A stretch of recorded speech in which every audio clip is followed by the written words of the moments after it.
ਵਾਹਿਗੁਰੂ ਜੀ ਕਾ ਖਾਲਸਾ ਵਾਹਿਗੁਰੂ ਜੀ ਕੀ ਫਤਿਹ।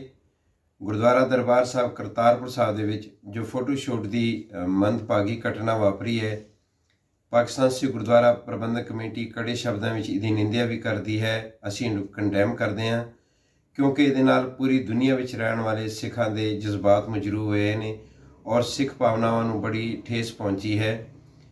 ਕੋਈ ਵੀ ਧਾਰਮਿਕ ਅਸਥਾਨ ਹੈ, ਭਾਵੇਂ ਗੁਰਦੁਆਰਾ ਹੈ, ਮਸਜਿਦ ਹੈ, ਗਿਰਜਾ ਹੈ ਜਾਂ ਮੰਦਰ ਹੈ, ਉਹਦਾ ਤਕੱਦਸ ਜਿਹੜਾ ਉਹ ਸਭ ਵਾਸਤੇ ਬਹੁਤ ਅਹਿਮ ਹੈ ਔਰ ਇਹਦਾ ਖਿਆਲ ਰੱਖਣਾ ਸਾਰਿਆਂ ਵਾਸਤੇ ਬਹੁਤ ਜ਼ਰੂਰੀ ਹੈ।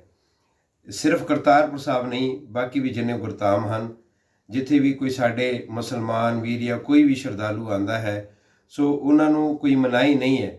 ਪਰ ਮੇਰੀ ਇਹ ਬੇਨਤੀ ਹੈ ਕਿ ਜੋ ਵੀ ਗੁਰੂ ਘਰ ਆਏ, ਸੋ ਜੋ ਗੁਰੂ ਘਰ ਦੀ ਮਰਿਆਦਾ ਹੈ ਉਹਦੀ ਪਾਲਣਾ ਕਰਨਾ ਬਹੁਤ ਜ਼ਰੂਰੀ ਹੈ। ਅਤੇ ਮੈਂ ਬੇਨਤੀ ਕਰਾਂਗਾ ਕਿ ਆਉਣ ਵਾਲੇ ਸਮੇਂ ਦੇ ਵਿੱਚ ਕਿਉਂ ਇਹੋ ਜਿਹੀ ਘਟਨਾ ਨਾ ਵਾਪਰੇ। ਜਦੋਂ ਇਹ ਘਟਨਾ ਵਾਪਰੀ ਹੈ, ਪਾਕਿਸਤਾਨ ਸਿੱਖ ਗੁਰਦੁਆਰਾ ਪ੍ਰਬੰਧਕ ਕਮੇਟੀ ਨੇ ਉਸੇ ਵਕਤ ਉਸ ਆਰਟਿਸਟ ਦੇ ਖਿਲਾਫ ਔਰ ਉਸ ਫਰਮ ਦੇ ਖਿਲਾਫ ਕਾਨੂੰਨੀ ਕਾਰਵਾਈ ਸ਼ੁਰੂ ਕਰ ਦਿੱਤੀ ਸੀ। ਅਤੇ ਉਸ ਤੋਂ ਬਾਅਦ ਚੀਫ ਮਿਨਿਸਟਰ ਪੰਜਾਬ ਜਨਾਬ ਉਸਮਾਨ ਬਜ਼ਾਰ ਸਾਹਿਬ ਨੇ ਵੀ ਇਹਦਾ ਨੋਟਿਸ ਲਿਆ ਹੈ। ਸੋ ਪਾਕਿਸਤਾਨ ਸਿੱਖ ਗੁਰਦੁਆਰਾ ਪ੍ਰਬੰਧਕ ਕਮੇਟੀ ਨੇ ਅਰਲੀ ਮਾਰਨਿੰਗ ਹੀ ਜਦੋਂ ਇਹ ਸਾਨੂੰ ਪਤਾ ਲੱਗਾ ਅਤੇ ਅਸੀਂ ਇਹਦੇ ਖਿਲਾਫ ਕਾਰਵਾਈ ਸ਼ੁਰੂ ਕਰ ਦਿੱਤੀ ਸੀ।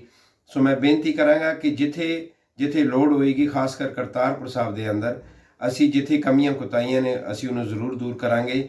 ਪਰ ਮੇਰੀ ਉੱਥੋਂ ਆਉਣ ਵਾਲੇ ਜਿੰਨੇ ਸਾਡੇ ਸੰਗਤਾਂ ਨੇ, ਜ਼ਾਇਰੀਨ ਨੇ, ਜਿੰਨੇ ਸਾਡੇ ਭਾਈ ਉੱਥੋਂ ਦਰਸ਼ਨ ਕਰਨ ਵਾਸਤੇ ਆਉਂਦੇ ਹਨ, ਮੈਂ ਉਹਨਾਂ ਨੂੰ ਵੀ ਬੇਨਤੀ ਕਰਾਂਗਾ ਕਿ ਕੋਈ ਵੀ ਦਰਸਗਾਹ ਹੈ, ਕੋਈ ਵੀ ਗੁਰਦੁਆਰਾ ਹੈ, ਕੋਈ ਵੀ ਕਿਸੇ ਦੀ ਇਬਾਦਤਗਾਹ ਹੈ, ਉਹਦੇ ਤਕੱਦਸ ਦਾ ਖਿਆਲ ਰੱਖਣਾ ਸਾਡੇ ਸਾਰਿਆਂ 'ਤੇ ਫਰਜ਼ ਹੈ।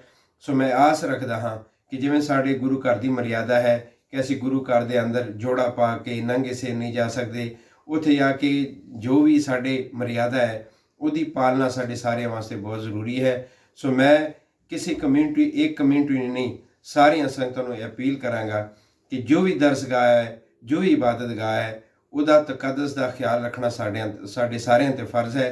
ਅਤੇ ਮੈਂ ਆਸ ਰੱਖਦਾ ਕਿ ਆਉਣ ਵਾਲੇ ਸਮੇਂ ਦੇ ਵਿੱਚ ਅਸੀਂ ਸਾਰੇ ਇਸ ਚੀਜ਼ ਦਾ ਖਿਆਲ ਰੱਖਾਂਗੇ ਔਰ ਜੋ ਵੀ ਪਾਕਿਸਤਾਨ ਸਿੱਖ ਗੁਰਦੁਆਰਾ ਪ੍ਰਬੰਧਕ ਕਮੇਟੀ ਸਮਝਦੀ ਹੈ ਕਿ ਉੱਥੇ ਮਜ਼ੀਦ ਇਕਦਾਮਾਤ ਕਰਨੇ ਚਾਹੀਦੇ ਨੇ, ਅਸੀਂ ਉਹ ਜ਼ਰੂਰ ਕਰਾਂਗੇ ਤਾਂ ਕਿ ਜਿਨ੍ਹਾਂ ਲੋਕਾਂ ਨੂੰ ਜਾਣਕਾਰੀ ਨਹੀਂ ਹੈ ਅਸੀਂ ਉਹਨਾਂ ਨੂੰ ਜਾਣਕਾਰੀ ਦੇ ਸਕੀਏ, ਤਾਂ ਕਿ ਕੋਈ ਅਣਜਾਣੇ ਦੇ ਵਿੱਚ ਵੀ ਕੱਲ੍ਹ ਨੂੰ ਆਉਣ ਵਾਲੇ ਸਮੇਂ ਦੇ ਵਿੱਚ ਕੋਈ ਇਹੋ ਜਿਹਾ ਵਾਕਿਆ ਨਾ ਵਾਪਰੇ। ਵਾਹਿਗੁਰੂ ਜੀ ਕਾ ਖਾਲਸਾ ਵਾਹਿਗੁਰੂ ਜੀ ਕੀ ਫਤਿਹ।